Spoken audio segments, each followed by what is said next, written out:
Après le ministre en charge de l'enseignement supérieur, c'est au tour du ministre en charge de l'éducation nationale de séjourner dans la région de l'Est. Une visite mise à profit pour toucher du doigt les réalités du terrain et vulgariser davantage les orientations et réformes de la transition au plan de l'éducation.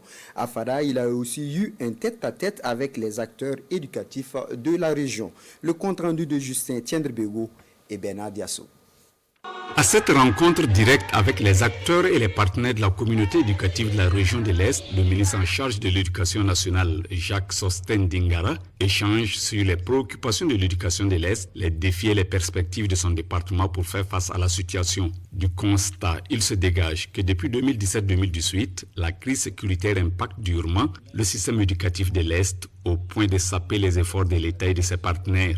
Ce qui nous encourage, c'est que nous avons en face des enseignants ou des acteurs déterminés.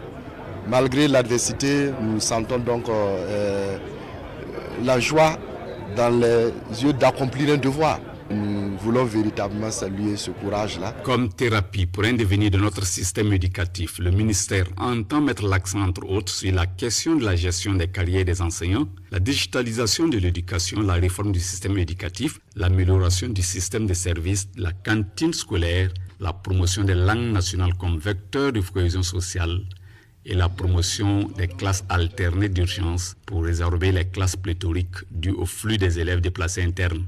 Malgré cela, il reste un nombre important, environ 117 051 élèves, toujours hors école dans la région de l'Est. C'est d'abord améliorer les conditions de ces acteurs qui ont accepté d'être héliportés et rejoindre donc ces sites. C'est la priorité des actions à mener. Nous allons voir comment des actions pourraient être prises dans la mesure du possible pour améliorer naturellement leurs conditions d'existence et leurs conditions donc, de travail dans ces zones. Le ministre Jacques Sostène Dingara a par ailleurs invité tous les acteurs de la communauté éducative à redoubler d'efforts pour accroître l'offre et la demande dans la région de l'Est.